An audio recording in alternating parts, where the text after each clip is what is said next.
Nous recevons Julie Delon, qui nous vient donc du laboratoire MAP5, Université de Paris.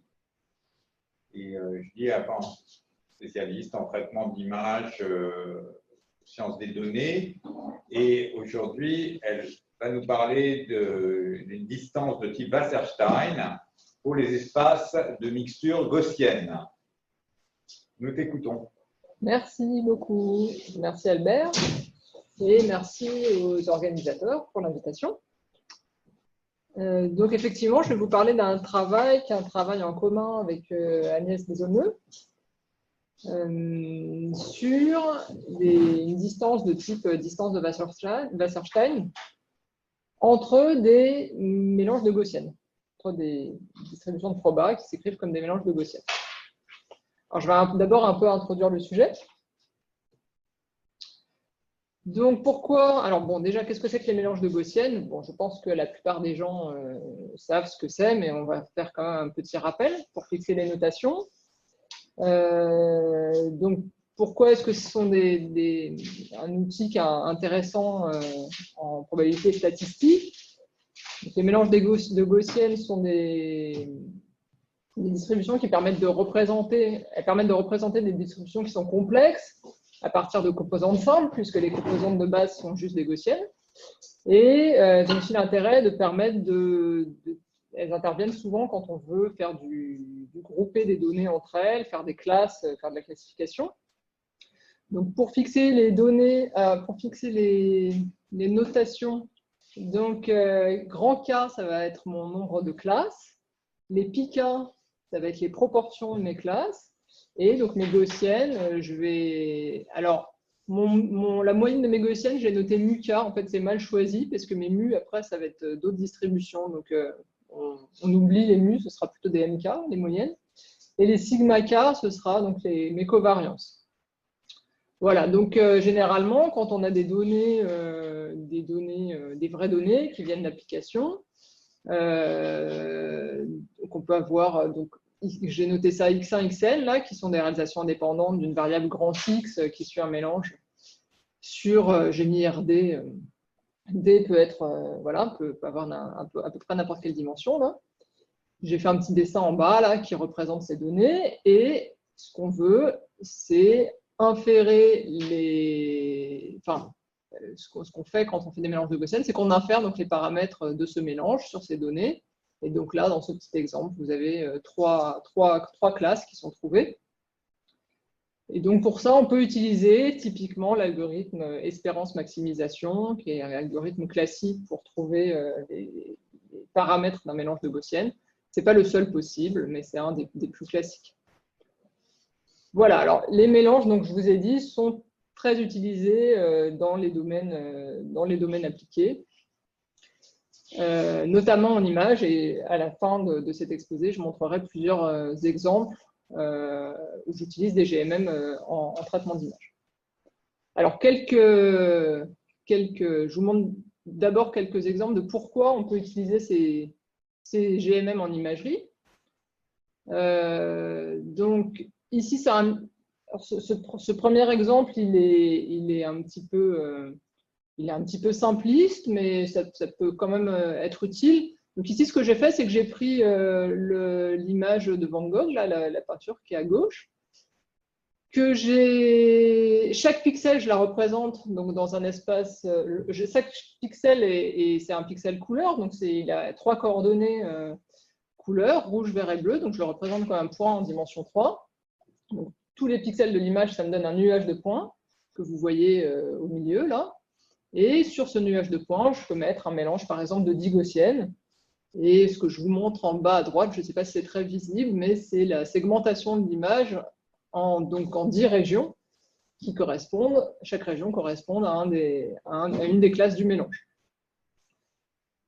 Donc, on peut faire des mélanges de gaussiennes directement sur les couleurs de l'image, sur la distribution couleur de l'image. Et on verra que ça peut nous servir pour faire du transfert de couleurs, par exemple. On peut faire, alors de manière un petit peu plus avancée, on peut faire des mélanges de gaussiennes sur ce qu'on appelle les patchs.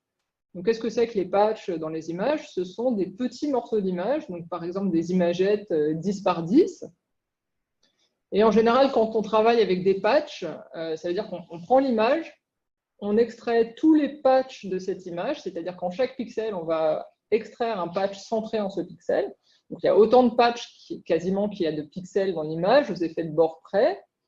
Et on extrait tous ces patchs. Ça nous donne donc des points dans un espace de dimension.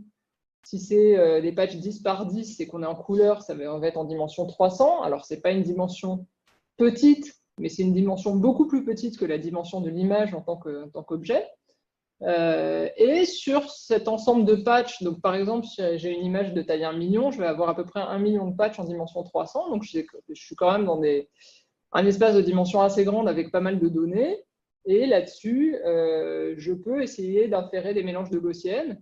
Et ça, c'est utilisé dans beaucoup d'applications en traitement d'image depuis une dizaine d'années, à la fois pour faire de la restauration d'images. Donc là, les mélanges de Gaussienne, ils sont utilisés essentiellement comme modèle a priori dans des approches qui sont des approches bayésiennes pour faire de la restauration. Donc derrière, vous avez des calculs d'espérance conditionnelle ou des choses comme ça qui utilisent ces a priori-là sur les patchs.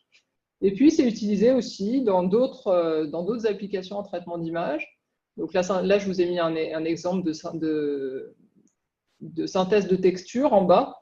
Vous voyez, il y a une petite image de texture et puis il manque un morceau. On veut reconstruire ce morceau. Alors ça s'appelle de l'in-painting. Et on veut reconstruire ce morceau en utilisant des méthodes avec des patchs. Et puis au-dessus, l'exemple, c'est ce qu'on appelle du transfert de style. Donc vous prenez, alors c'est pas toujours de très bon goût, vous prenez l'image du chien qui est à gauche, et puis vous voulez lui donner le style de la nuit étoilée de Van Gogh, alors vous obtenez le chien du milieu, ou un style un peu plus abstrait là à droite, avec le dégradé de points noirs. Voilà, donc ça c'est aussi une méthode qui utilise des patchs et des mélanges de Gaussienne. Et un dernier exemple pour illustrer l'utilisation des mélanges de Gaussienne toujours en imagerie. Ça c'est un exemple de génération d'images de visage d'un article récent. Alors, peut-être que parmi vous, certains connaissent ce qu'on appelle les GAN, donc les modèles génératifs, qui ont énormément de succès depuis quelques années, et notamment qui sont très utilisés pour générer des images de visage en entraînant des réseaux sur des bases d'images de célébrités. Alors, on parle beaucoup des GAN, il y a énormément de travaux et d'articles sur le sujet. Là, cet article-là, je trouve sympathique, là, de 2018, parce qu'il montre qu'en fait, avec un simple mélange de Gaussienne entraîné un petit peu intelligemment sur le même genre de base, ben, on obtient des résultats qui ne sont pas honteux du tout, alors qu'on a un modèle qui est quand même un modèle paramétrique qu'on maîtrise parfaitement par rapport au GAN. Voilà. Donc, juste par curiosité, dans cette application-là, grand K, c'est à peu près combien? Alors, je ne sais plus. Ça doit être très grand. Je sais ce que je sais, c'est que les images sont quand même pas gigantesques. C'est des images 64 par 64, donc on ne génère pas des images HD avec des GMM pour l'instant. Mais donc, en fait, tu es censé reproduire la distribution de ce que serait un visage dans son espace 64 par 64. Exactement. Une chose très très rare, qui est exactement. Très fin dans un espace de très grand. Je ne me souviens plus le nombre de classes qu'ils utilisent. Mais effectivement, ça ne doit pas être 10, quoi. On est d'accord. Voilà, donc ça, voilà, ça situe un peu pourquoi les mélanges de Gaussienne sont un outil qui est très très utile et important, en tout cas en imagerie, mais dans évidemment plein d'autres domaines appliqués. Alors, on a envie de pouvoir calculer des distances entre ces mélanges ou de les interpoler. Et pour ça, assez naturellement, on se dit qu'on va utiliser des distances de Wasserstein, ou en tout cas la théorie du transport optimal.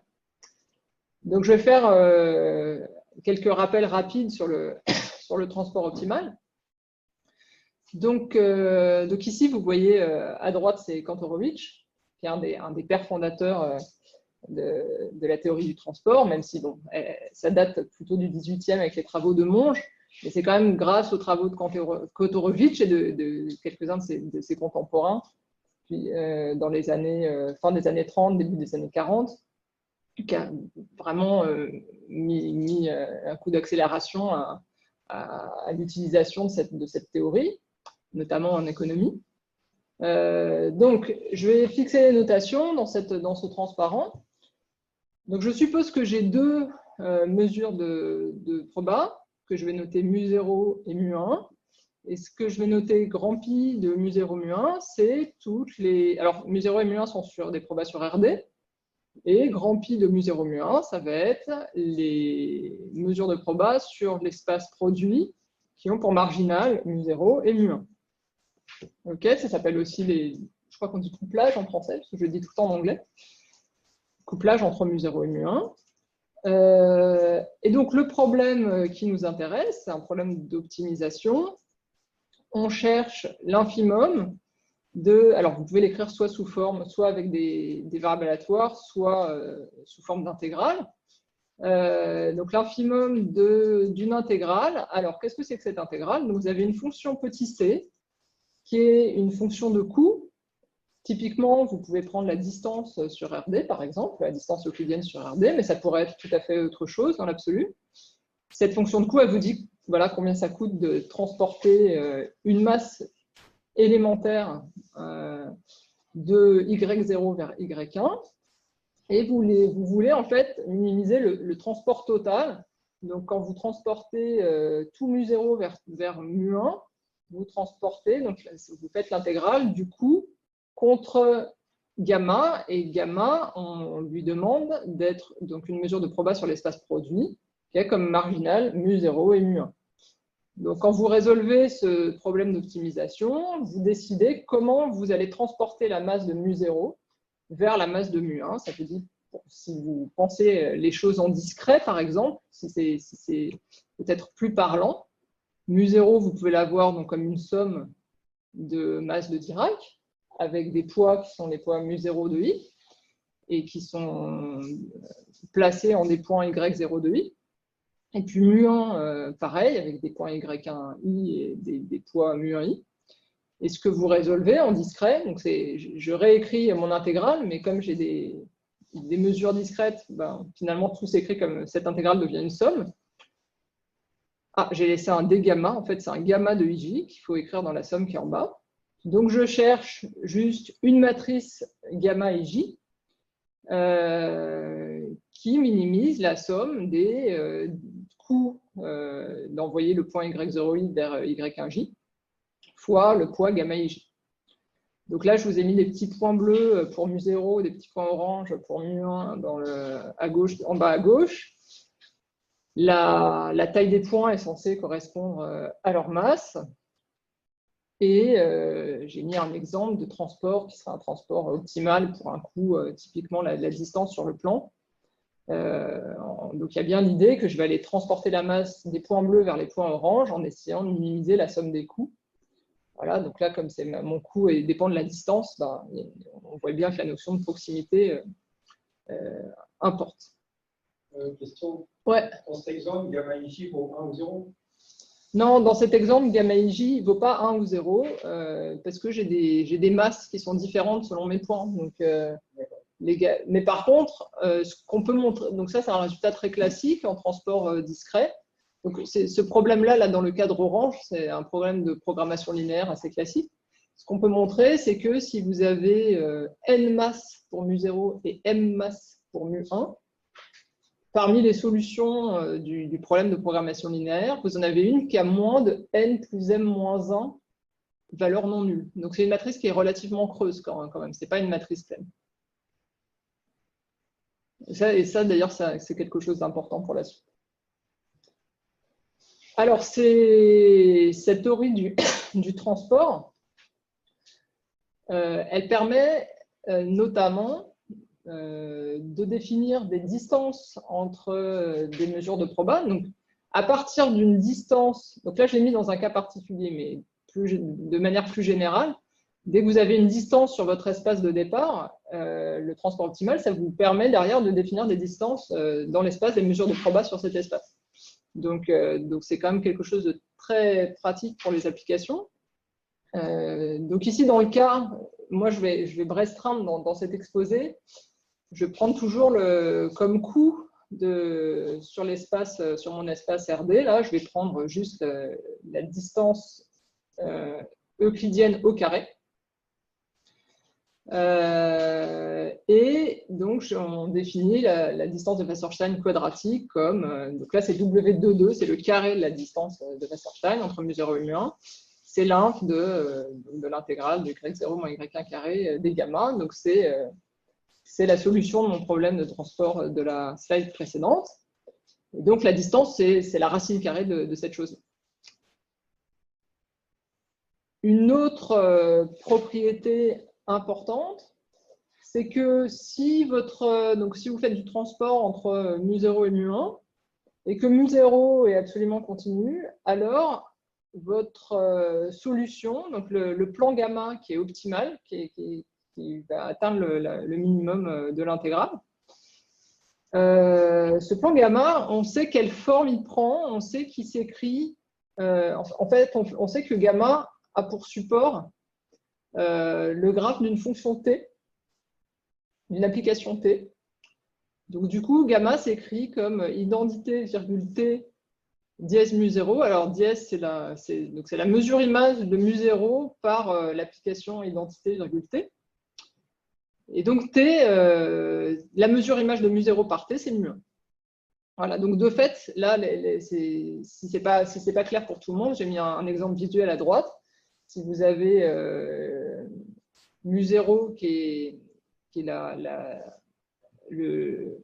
mesure bleue, là, qui est la densité est en bleu, et puis mu1 qui est la densité en rouge, je vous ai mis, vous voyez l'application T en fait, qui est représentée dans le carré au milieu, et les couleurs, ça représente le fait qu'il y a une densité, en fait. Donc, ce n'est pas juste le graphe d'une fonction, vous avez en plus une densité dessus. Qui est liée, et le but, c'est que évidemment, les marginales soient bien mu0 et mu1. Ok, donc ça, c'est aussi une propriété importante. Une dernière propriété avant d'expliquer ce qu'on a fait avec Agnès, c'est le fait que le transport optimal, donc en général, calculer le transport optimal entre des distributions quelconques, ça peut être assez compliqué.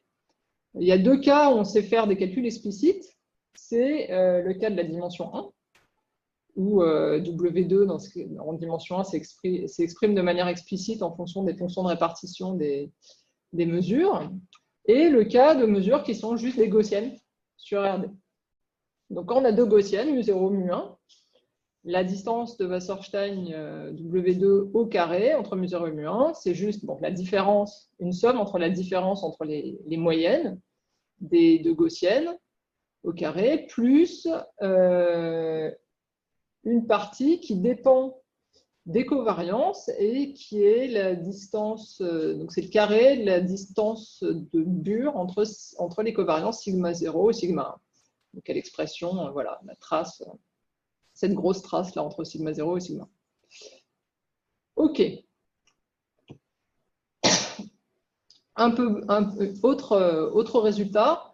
Donc, non seulement on sait exprimer la distance, mais on sait explicitement écrire la carte de transport, donc l'application T dont j'ai parlé au transparent précédent, entre mu0 et mu1.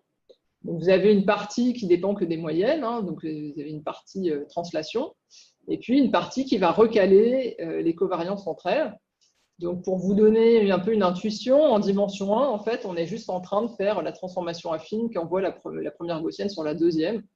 Donc, on va juste avoir du M1 plus sigma 1 sur sigma 0, x moins M0. Donc, en dimension 1, en fait, je suis juste en train d'interpoler. Donc là, on voit en bas à droite la gaussienne qui se balade de la première vers la deuxième. On peut interpoler entre les deux avec cette application T. Donc ça, je n'ai pas expliqué, mais T, comme cette application T, elle vous permet d'envoyer mu0 vers mu1. De fait, en interpolant entre T et l'identité, vous pouvez interpoler entre les deux mesures. Donc, ça vous permet de calculer des barycentres en fait, pour cette distance de Wasserstein. Et donc, pour les gaussiennes en dimension 1, en fait, ça revient juste à calculer les barycentres entre les moyennes et entre les écarts-types. Voilà.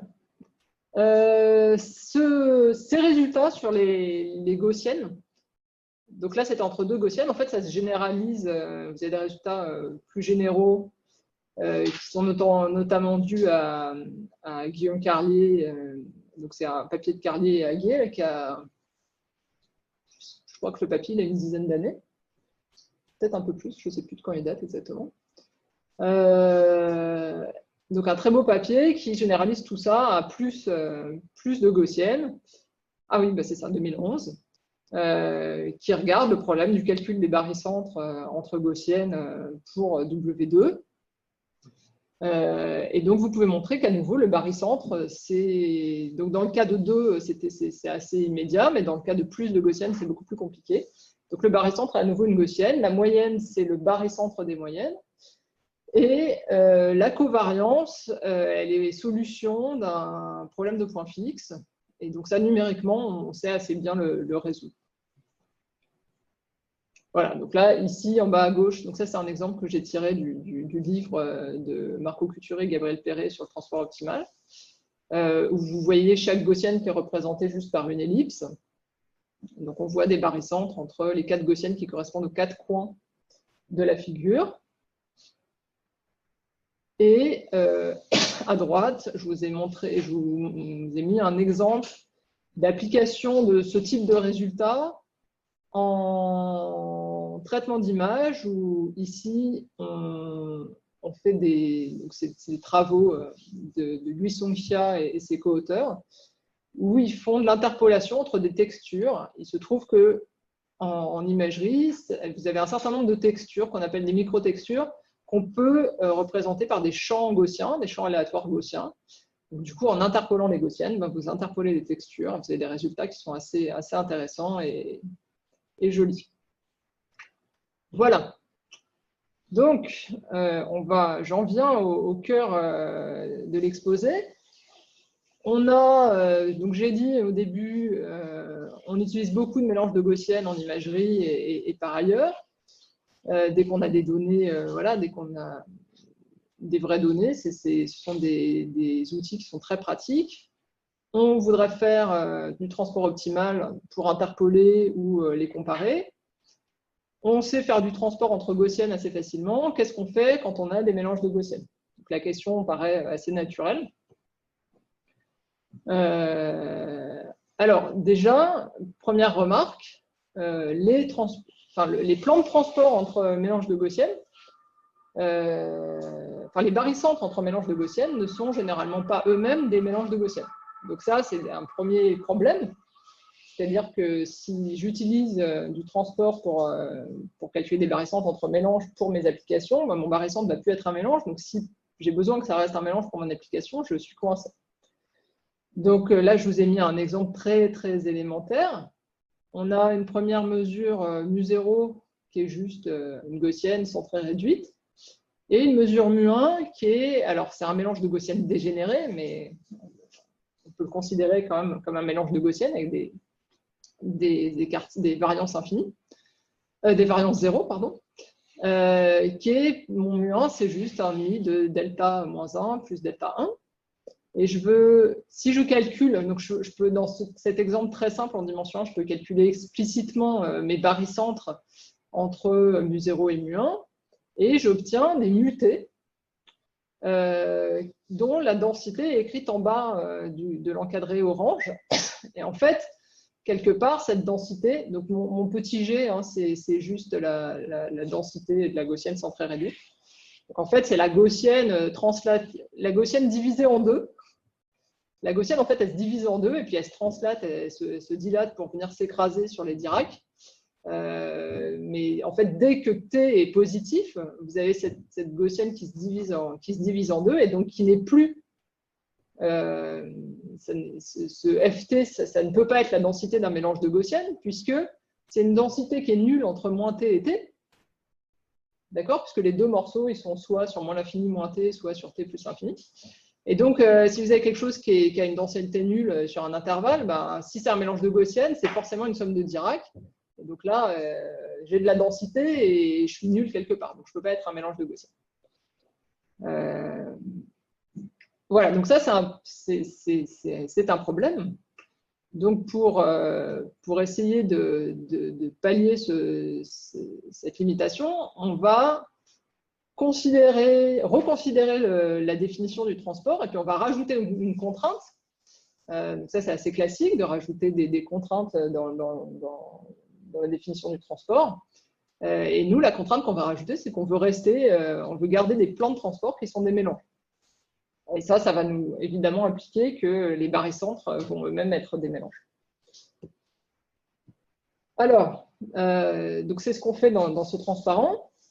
On a deux mesures, mu0, mu1, qui sont chacune des mélanges de gaussienne.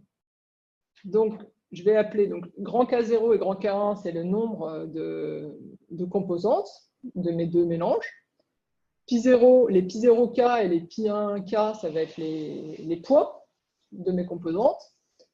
Et mes composantes, je vais les appeler respectivement les mu0K et les mu1K, ou les mu1G si vous voulez.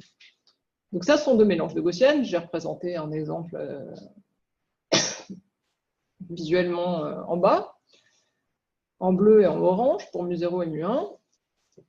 Et je vais redéfinir une nouvelle quantité que je vais appeler MW2 entre mu0 et mu1, qui est, à peu de choses près, c'est la même définition que pour le transport optimal. La seule chose qui change, c'est que quand vous voyez dans l'infimum, il est calculé parmi les plans qui sont bien des plans de transport, donc combien pour marginal mu0 et mu1, mais vous allez imposer en plus que ces plans de transport, ce sont des mélanges de gaussienne.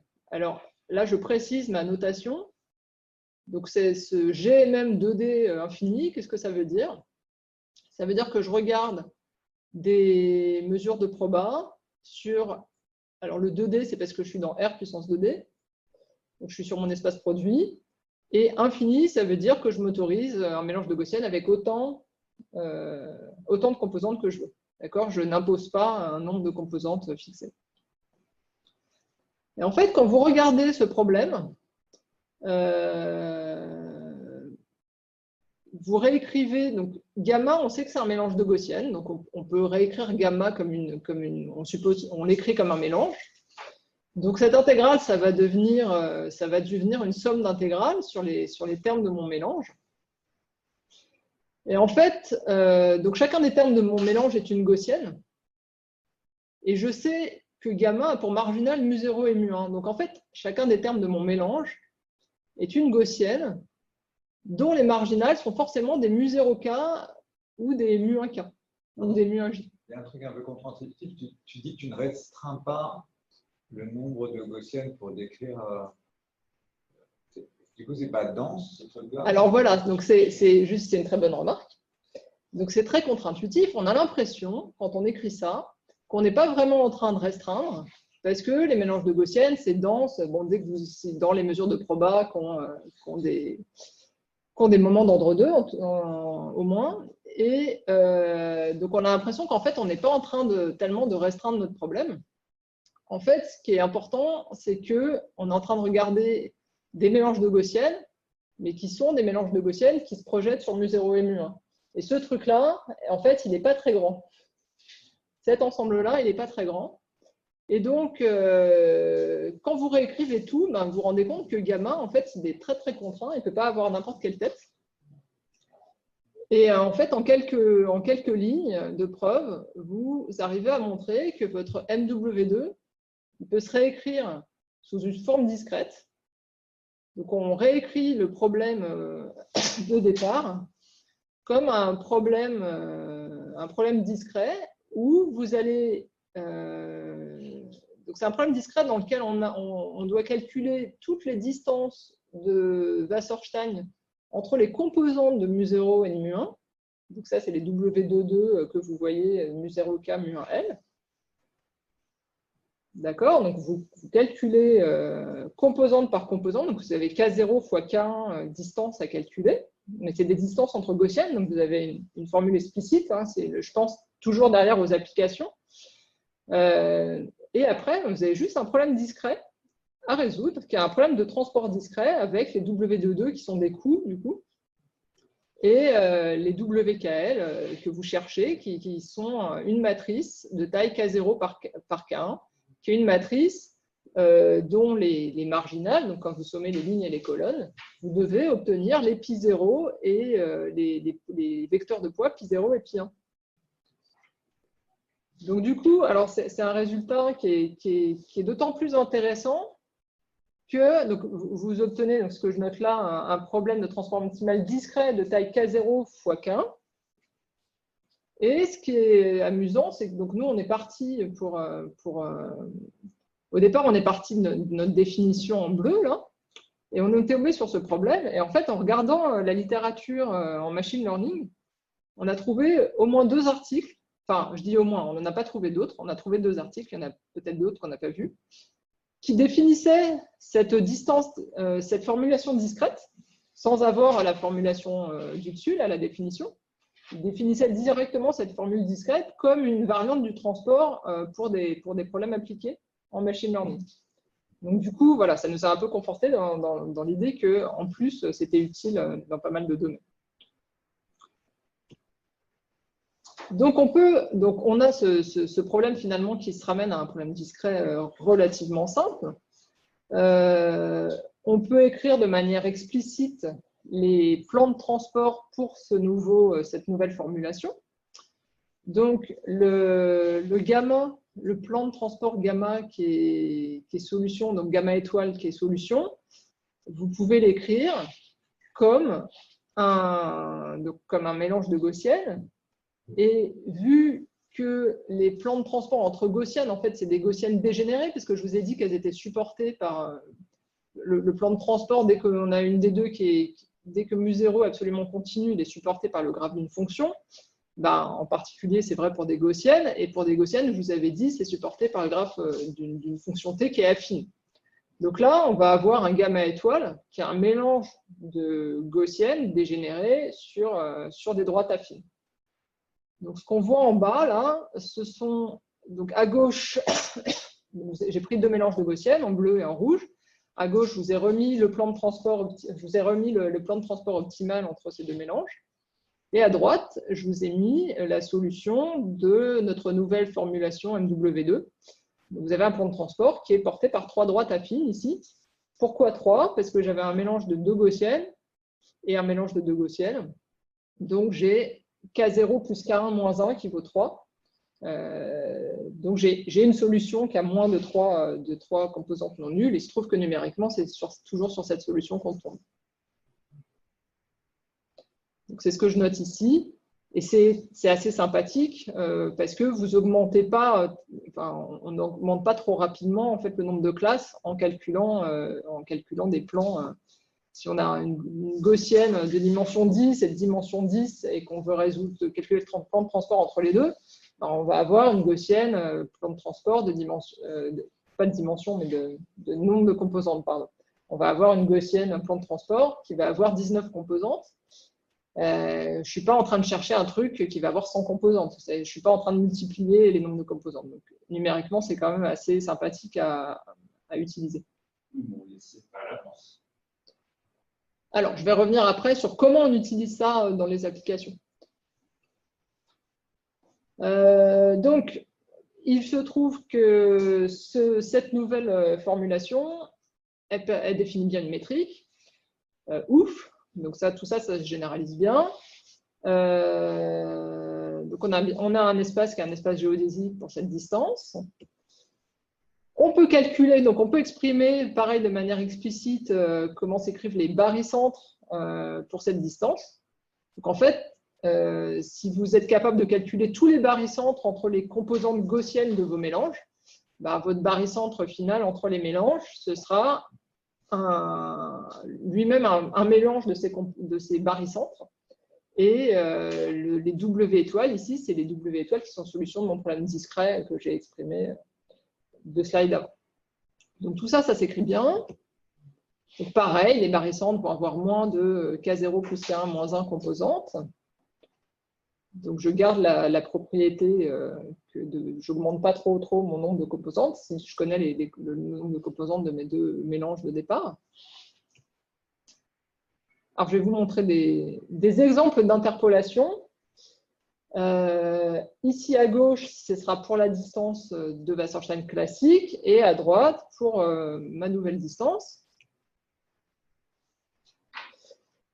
Donc on voit que bon, ça se ressemble quand même, c'est relativement proche, mais à droite on sait, donc à droite on a un peu plus, on va avoir des barycentres qui sont peut-être un peu plus réguliers, puisque ces barycentres, vous savez, qu'ils s'écrivent juste comme des mélanges de 3 gaussiennes.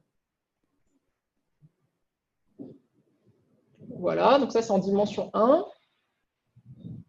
J'ai un autre exemple en dimension 2.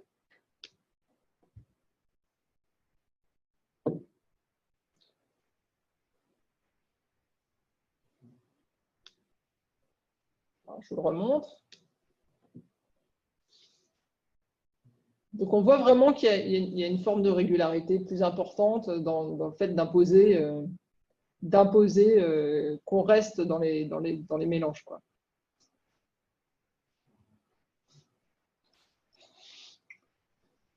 Alors une question qu'on peut se poser, c'est quelque chose qu'on n'a pas tellement utilisé par ailleurs pour les applications, mais c'est légitime de se demander comment ces distances se comparent. Alors, on n'a pas réussi à voir mieux que ça. Je ne sais pas dans quelle mesure c'est vraiment une inégalité très intéressante. Donc, MW2, cette nouvelle, comme on rajoute une contrainte, elle est forcément plus grande que notre autre distance. Ce qu'on a réussi à montrer, c'est qu'elle était plus petite que W2, plus un terme qui dépend des traces, des covariances de nos gaussiennes. Donc, typiquement, les cas d'égalité, ça va être, si vous avez juste une gaussienne de chaque côté, il se trouve que, en fait, l'inégalité de droite, elle est pas très intéressante parce qu'en fait, si j'ai juste une gaussienne de chaque côté, les deux sont égales. Et les cas d'égalité qui sont visibles sur cette inégalité-là, c'est si j'ai que des Dirac, par exemple. Donc, si j'ai un mélange de gaussiennes dégénérées, là, donc évidemment, les deux sont égales. Mais bon, ce n'est pas sur ce genre d'exemple qu'on veut appliquer cette distance. Voilà, donc là, la question maintenant qui se pose, c'est comment on va utiliser ça sur des vraies données. Donc, cette question, elle a plusieurs sous-questions derrière. D'abord, cette nouvelle manière de faire du transport, ça nous définit des plans de transport qui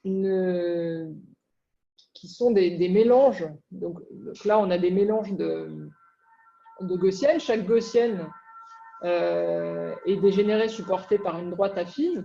Donc, quelque part, ça ne nous donne pas une carte de transport. Ça ne dit pas quel point va vers quel point. On a des choses qui sont multivaluées et pas univaluées, comme dans le cas du transport classique. Donc, du coup, dès qu'on cherche à appliquer ce genre d'approche pour transporter des données, il faut bien avoir une manière de passer de cette carte multivaluée à quelque chose d'univalué. Donc, donc là, je rappelle en haut la forme que prend mon plan de transport gamma. Et à partir de ce gamma, donc on va calculer tous les TKL, là, qui sont les applications qui permettent de transporter des composantes gaussiennes les unes vers les autres. Et puis, je vais mélanger ces TKL pour définir, par exemple, une carte que j'ai appelée T-min de X. Donc, pour un point X, T-min de X, ça va être juste un mélange des TKL de X. Donc ça correspond à calculer une espérance conditionnelle de Y sachant X, si XY à la loi gamma. Et donc je peux faire une espérance conditionnelle. Autre chose, je peux carrément définir quelque chose qui n'est pas vraiment une application, mais pour tout X, je peux définir T-rand de X, qui va être égal à TKL de X avec une certaine probabilité, donc qui dépend des poids PKL que j'ai notés ici. Et selon le type d'application que je vais considérer, ben, soit je vais avoir plutôt intérêt, alors on pourrait avoir d'autres solutions, hein. Ça, ce sont les deux qu'on a utilisées. Je peux avoir intérêt à avoir notre solution déterministe là, qui fait une moyenne des valeurs TKL de X ou une solution plus aléatoire comme celle du bas. Donc, comment on fait en pratique? On a des données qui sont des données discrètes. On va inférer des mélanges sur ces données. Donc, il y a une question sous-jacente, évidemment, c'est comment on choisit le nombre de composantes de ces mélanges. Je n'ai pas de bonne réponse, hein. C'est évidemment une question de stats très importante, comment on choisit. Donc, bon, on peut faire de la sélection de modèles, on peut faire à la main pour certaines applications. Donc, là, je n'ai pas de réponse à ça, ce n'est pas le but de l'exposer. En tout cas, on infère des mélanges de Gaussienne sur ces données. Et après, on va utiliser les cartes de transport qu'on a définies précédemment pour transporter, pour avoir un plan,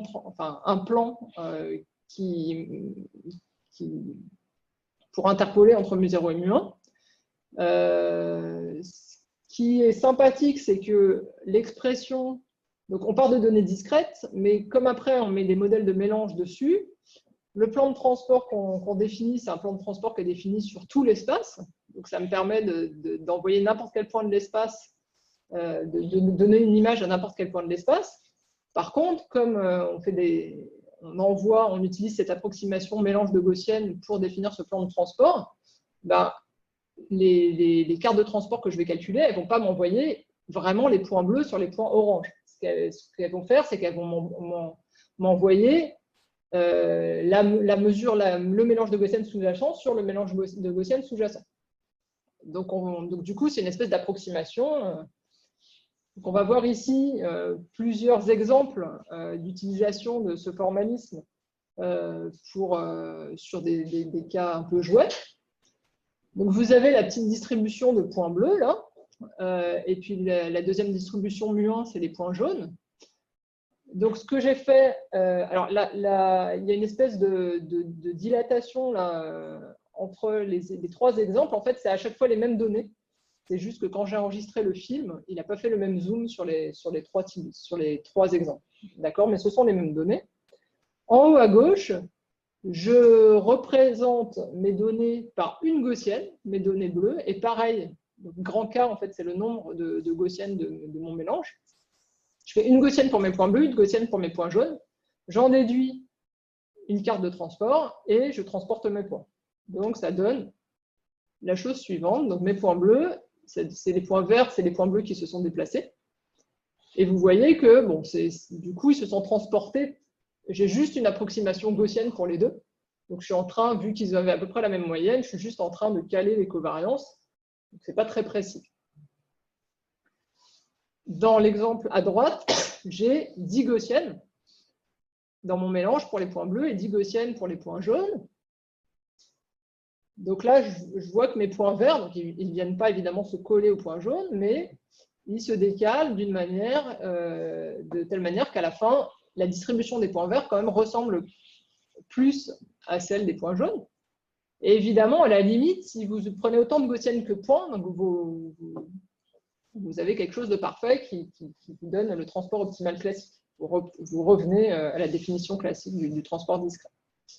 Donc, le but, ce n'est pas de faire K égale N. Le but, quand on a des données en très grande, beaucoup de données en grande ou petite dimension d'ailleurs, mais qu'on a beaucoup de données, le but, c'est d'avoir un nombre de composantes dans le mélange qui est suffisamment faible pour être capable de faire les calculs de transport en temps correct, mais quand même suffisamment grand pour bien représenter les données. Donc là, c'est un compromis expérimental à faire. Bon, là, c'est exactement la même chose, mais je montre la différence entre les résultats. Donc, on voit les points verts, c'est les points bleus une fois qu'on les a transportés. Donc, de gauche à droite, on augmente le nombre de gaussiennes dans le mélange. Et en haut et en bas, on voit la différence entre l'utilisation du plan défini par l'application Terrand, donc l'application aléatoire, et l'application qui calcule une espérance conditionnelle, donc qui est plus déterministe, là, qui calcule une moyenne. C'est pas sur cet exemple-là, on ne voit pas une très grande différence. Peut-être sur la deuxième colonne, on voit une différence. Quand on calcule la moyenne, on a des points verts qui se retrouvent un petit peu au milieu. Donc, a priori, on va évidemment, comme on est en train de moyenner entre des applications, on va moins bien coller avec Temin qu'avec Terrand, moins bien coller à la distribution finale des points jaunes. Mais il n'empêche que pour certaines applications, c'est beaucoup mieux d'utiliser, et je vais y venir tout de suite, c'est beaucoup mieux d'utiliser ce Temin que le Terrand. Ça dépend vraiment de ce qu'on veut faire derrière. Donc, je vais finir par illustrer ça avec deux exemples en traitement d'image.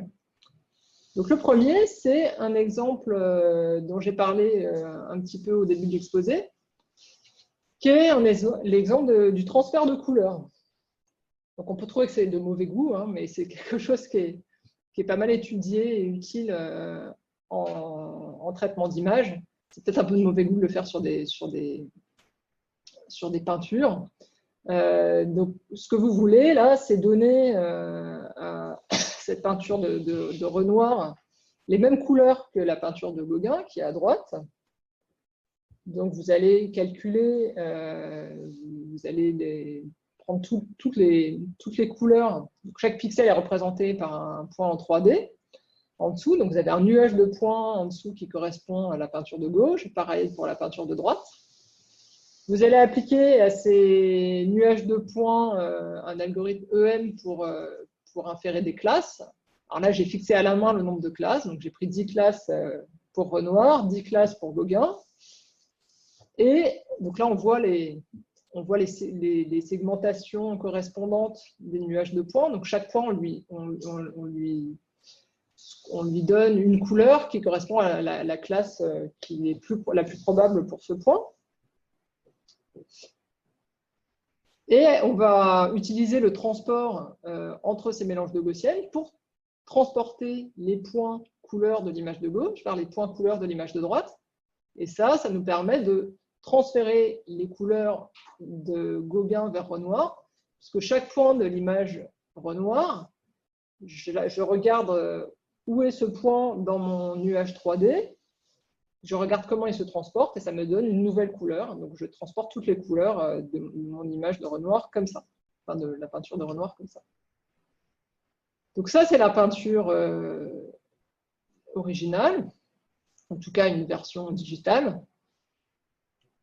Ça, c'est ce que vous obtenez quand vous utilisez l'application Temin pour transférer les couleurs de l'une vers l'autre. Et ça, c'est ce que vous utilisez si vous appliquez Terrand, le Temin. Donc, comme dans cette application-là, on a de l'aléa, c'est-à-dire qu'on utilise soit un TKL de X, soit un autre, vous voyez qu'il n'y a pas du tout de régularité spatiale. Donc, pour une application comme le mélange de couleurs, il va de soi que l'application qui consiste à moyenner est beaucoup plus pertinente que celle qui consiste à choisir au hasard. Voilà, pour d'autres applications, Terrand est plus pertinent. Ça, c'est ce qu'on obtiendrait si on faisait du transport optimal. Alors, ce n'est pas la solution exacte du transport optimal entre les deux nuages de points, parce que c'est un peu compliqué à le calculer. C'est une solution approchée qui s'appelle du transport par tranche, mais qui est une relativement bonne approximation. Donc, visuellement, il est assez clair sur ce type d'exemple que la version mélange de Gaussienne, il y a une régularité plus grande du plan de transport qui permet d'avoir des résultats qui sont plutôt plus satisfaisants visuellement sur le transfert de couleurs qu'avec le transport classique. Bon, ça, c'est juste un petit exemple où je montre qu'on n'atteint pas, donc avec cette application Temin, là dont on a parlé, on n'a pas la propriété, évidemment, que la mesure image de mu0 par Temin est mu1, puisque Temin, on fait des moyennes. Donc, on peut avoir parfois des résultats qui sont un peu plus ternes en termes de distribution de couleurs que l'image qu'on veut atteindre. L'avantage, c'est que ce processus-là, on peut l'itérer, c'est-à-dire que si je pars de mon image de Tour Eiffel, alors encore une fois, c'est d'un goût un peu douteux, mais c'est des exemples, en tout cas, qui sont parlants visuellement. Vous avez cette image de Tour Eiffel, vous voulez lui donner des couleurs de l'image qui est en haut à droite. si vous appliquez le processus précédent une fois, vous obtenez l'image qui est en bas. Puis cette image qui est en bas, vous pouvez à nouveau transférer cette couleur vers l'image de droite. Donc, vous allez obtenir un résultat différent et peu à peu, vous allez vous approcher plus de la distribution des points de la distribution de couleurs voulue. Voilà, donc ça, pour certaines applications, ça peut être pratique de faire ça. Il me reste 5 minutes, donc je vous montre un autre exemple d'application qui est la synthèse de texture. Donc là, c'est un exemple, c'est quelque chose qu'on fait avec Arthur Leclerc, qui est maître de conf à Bordeaux, qui a beaucoup travaillé sur ce type de sujet. Donc, ce qui est fait ici, c'est qu'on prend une texture. Donc, une texture, c'est une image qui a des propriétés de répétition, qui est souvent, qu'on modélise souvent mathématiquement par des modèles de champs aléatoires. On calcule, donc vous avez la texture qui est l'image à gauche. Le but de la synthèse de texture, c'est de recréer des images qui ont le même aspect visuel, mais qui ne sont pas juste une copie de la texture d'origine. Au milieu, donc ce qu'on calcule au milieu ici, c'est une réalisation d'un champ aléatoire gaussien qui a la même moyenne et la même covariance que petit u. D'accord, ce qu'on appelle la DSN de U, Asymptotic Discrete Spot Noise. Et après, on fait quelque chose qui est relativement simple à expliquer. On prend cette image du milieu, donc la DSN de U, on la découpe en patchs, d'accord? Donc, c'est des morceaux d'image dont j'ai parlé au début de l'exposé. On décompose aussi l'image originale petit u en patchs. Donc, chaque image est représentée par un ensemble de patchs dans un espace de dimensions, quelques dizaines ou quelques centaines, par exemple. Et après, ces données, ces patchs, ces distributions de patchs, on va les représenter par des mélanges de gaussiennes. À nouveau, on va mettre par exemple 10 gaussiennes pour les patchs de la première image, 10 gaussiennes pour les patchs de la deuxième, donc celle du centre. Ça va nous donner un moyen de transporter les patchs de l'image du centre vers les patchs de l'image de gauche, donc une correspondance entre les deux. Et on va remplacer les patchs de l'image du centre par ceux qui sont leurs correspondants dans l'image de gauche. On va recréer ainsi l'image qui est tout à droite, là. Donc, ça permet, alors l'image du centre, qui est le champ gaussien stationnaire, qui a la même moyenne et covariance que U, c'est une image qui garde certaines propriétés de la texture d'origine, mais où on a de l'aléa. Donc, la position des zones oranges, par exemple, n'est pas du tout au même endroit que dans l'image de gauche. Et en allant recoller des patchs de l'image de gauche, donc on garde cet aléa de la DSN de U, mais on vient recoller un peu de l'aspect géométrique de l'image d'origine. Donc on peut faire, donc ça c'est un exemple, c'est juste ce que je viens de vous expliquer, et on peut faire une version plus sophistiquée de cet algorithme qui est multi-échelle, qui permet d'obtenir des résultats qui sont assez convaincants. Donc à chaque fois, là je montre à gauche l'image d'origine, et puis à droite l'image qu'on a créée de cette manière-là. Donc un premier exemple. Ça, c'est un deuxième avec une structure de corde, là. C'est un peu flou, donc c'est un peu moins convaincant que le premier exemple. À nouveau, un exemple relativement convaincant, où ça fonctionne vraiment bien. Et là, un exemple où on voit bien les limites de ce type de méthode, puisqu'on utilise des patchs qui ont une certaine taille, qui est un paramètre choisi pour l'expérience. Si ces patchs sont trop petits, on n'est pas capable d'appréhender vraiment la géométrie de l'image de gauche. Vous avez ces espèces de pierres qui sont assez grosses, je pense, par rapport aux patchs qu'on a utilisés. Donc, on obtient un résultat qui est intéressant, mais qui n'est clairement pas une généralisation de la texture de gauche. Voilà. Alors, j'avais une dernière partie, mais il ne reste plus de temps. Donc, tout ce que je vais vous dire pour cette dernière partie, c'est qu'on peut généraliser tout ce que je viens de dire à plus que… Parce que là, j'ai parlé de transport entre deux mélanges de gaussiennes, et puis de barycentre entre deux mélanges de gaussiennes, et je me suis restreinte dans les applications à ces deux choses-là. En fait, on peut on peut tout généraliser à plus que 2 mélanges. On reprend exactement le même formalisme et tout s'écrit bien.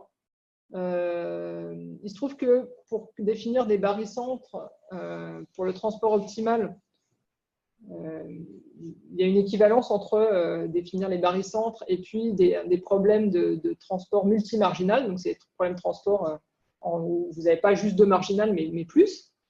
Et ça, on sait le résoudre. Donc, on tombe sur un problème multimarginal discret. Alors, c'est plus compliqué à résoudre numériquement que juste le transport entre 2 marginales, mais ça se fait quand même. Donc, je passe les slides qui expliquent tout ça. Je vais vous montrer juste quelques exemples. Donc, ici, vous avez les 4 coins de l'image. Ce sont 4 mélanges de gaussiennes. Vous avez un Z. C'est un exemple jouet pour voir ce que ça donne. Un Z, un espèce de mélange gaussienne un peu bizarre qui donne un carré, là, en haut à droite. 4 gaussiennes en bas à gauche et un mélange de 3 gaussiennes qui fait une espèce de petit lapin en bas à droite. Donc là, vous voyez tous les barycentres entre ces 4 mélanges.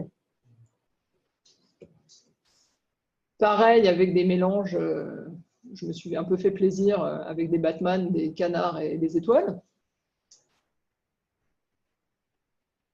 Donc on voit comment tous ces mélanges se transforment et se déforment dans les barycentres. Ici, c'est juste un petit film qui montre les interpolés entre les différentes formes. Et un exemple de transfert de couleurs. Donc vous avez le chat en haut à gauche. Et on calcule les barycentres de distribution de couleurs avec les 3 images en haut à droite, enfin des 4 coins en fait, c'est 4 images de chat, et toutes les barycentres de couleurs possibles entre ces 4 distributions de couleurs. Et donc il est temps de conclure. Donc on a défini une distance entre mélanges. Cette distance permet, est assez pratique puisqu'elle vous permet de calculer quelque chose qui fonctionne un peu de la même manière que, un peu de la même manière que la distance de Wasserstein, qui va avoir des propriétés similaires, mais qui est beaucoup plus facile à calculer pour des données, quand vous avez beaucoup de données en grande dimension. On réduit beaucoup la complexité de calcul numérique. Pour l'instant, donc on a pas mal de marge de progression, notamment du point de vue numérique. Pour l'instant, on utilise l'espérance EM, donc l'espérance maximisation, pour inférer nos mélanges. Donc ça, si vous avez énormément de données en grande dimension, en fait, ça ne marche pas très bien. Donc typiquement, on pourrait remplacer ça par des approches de type descente de gradient stochastique. Puis l'idée aussi, c'est d'être capable d'utiliser cette distance comme un terme dans des approches variationnelles. Pour ça, on a besoin d'avoir de la différentiabilité. Donc, il faut réfléchir un peu numériquement à comment faire ça intelligemment. Donc, voilà, il y a des perspectives intéressantes. Voilà, je vais m'arrêter là. Merci beaucoup.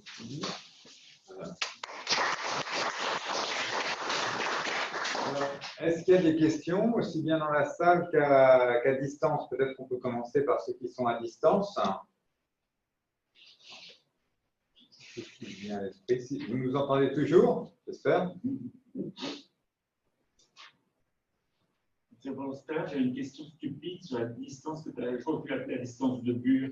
Elle n'est pas symétrique, la distance entre 2 gaussiennes.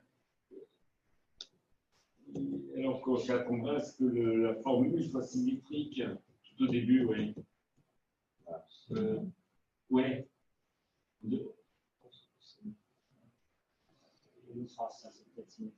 En fait, oui, ouais. Oui, c'est l'intérieur d'une racine carrée, Ouais, je pense que ça l'est. Je pense que ça l'est, mais effectivement, c'est pas immédiat quand on le voit. Mais oui, il se trouve que, en tout cas, ça s'appelle la distance de Burr. Mais non, mais je crois que c'est symétrique. J'ai une autre question. Donc, au début, tu as dit effectivement, donc, si on va d'une gaussienne à une gaussienne, le transport optimal reste parmi les gaussiennes.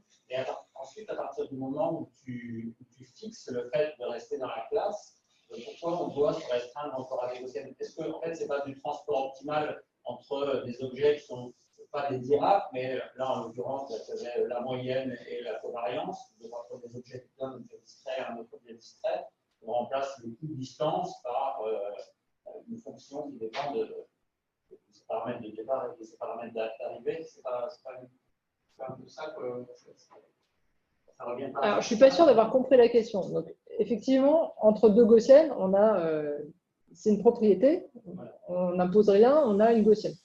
Ça justifiait d'une certaine manière la gaussienne. Et après, à partir du moment où on impose de rester dans la classe des mélanges, gaussienne, qu'est-ce que ça changerait de prendre autre chose que des gaussiennes?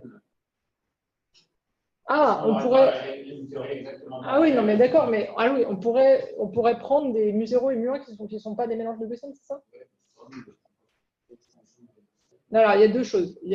Si on impose que le plan de transport est un mélange, ces marginales sont forcément des mélanges. Parce que les marginales, quand tu projettes un mélange, tu gardes un mélange de gaussienne.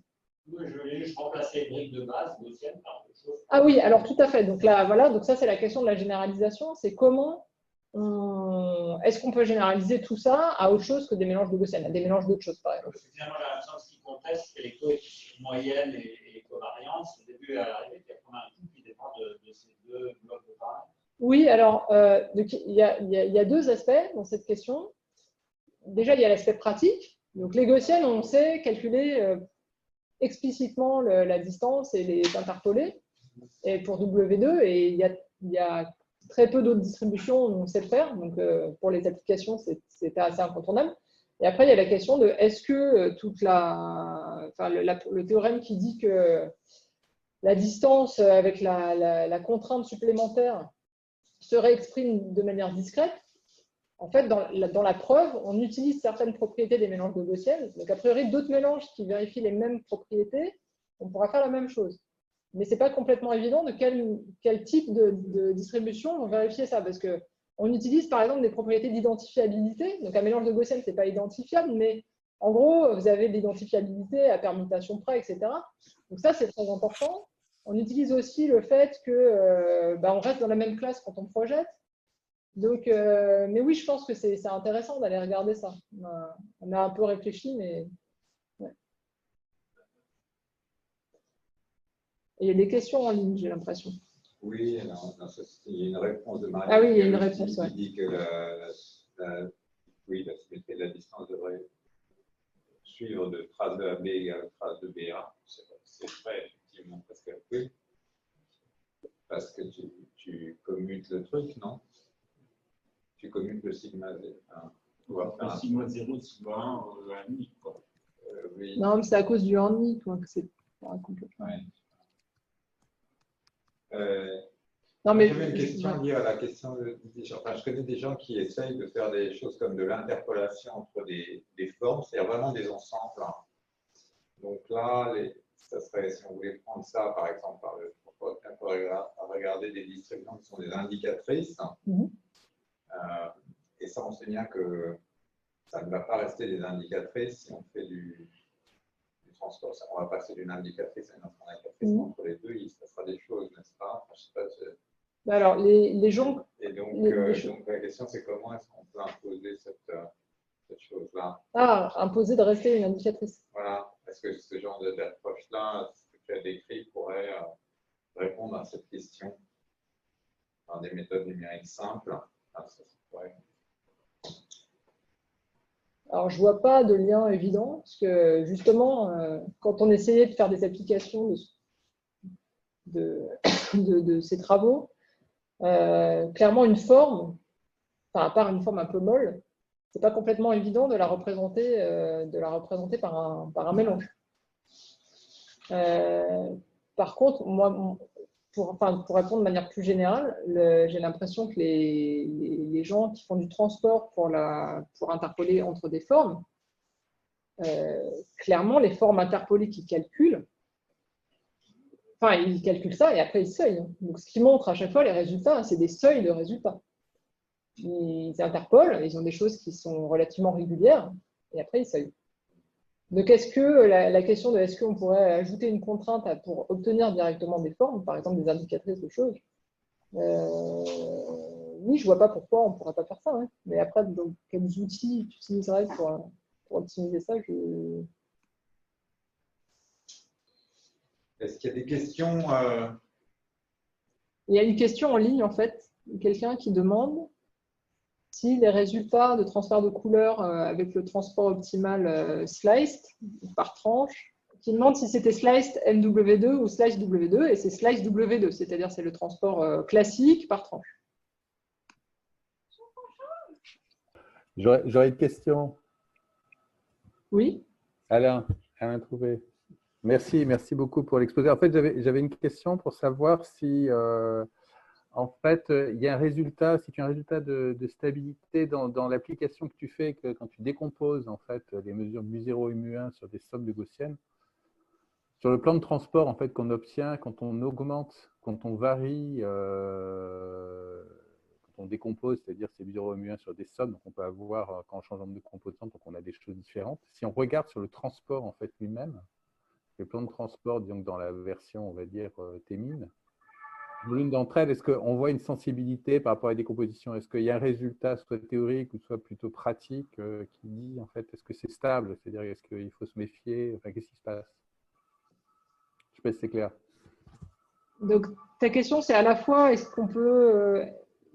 c'est juste la stabilité. Pratiquement, tu décomposes, donc tu as dans ton algorithme M, tu vas choisir un certain nombre de composantes, etc. Bon, tu fais tourner 2 fois, tu résous ton problème de contrôle de transport optimal et tu vas construire un plan de transport. Est-ce que finalement, il va y avoir une sensibilité sur si on est intéressé par le plan de transport lui-même, qu'est-ce qui se passe au niveau de la stabilité sur la façon dont on décompose en fait les deux mesures observer en fait, hein, puisqu'on fait une approximation qui joue en fait. On a besoin de donc, est-ce qu'on a une stabilité ou est-ce qu'on a des idées sur ce qui se passe? Tu veux à la fois une stabilité par rapport au… Sur le plan lui-même, est-ce que oui, ça va varier? Est-ce que c'est sensible si tu… théoriquement c'est abordable, ça me semble difficile, mais disons peut-être que pratiquement on voit des choses. Non, alors on n'a rien regardé de théorique là-dessus. C'est vrai que c'est une question qui est importante. Si tu changes ton nombre de composantes, clairement, tu vas changer ton plan de transport. Après,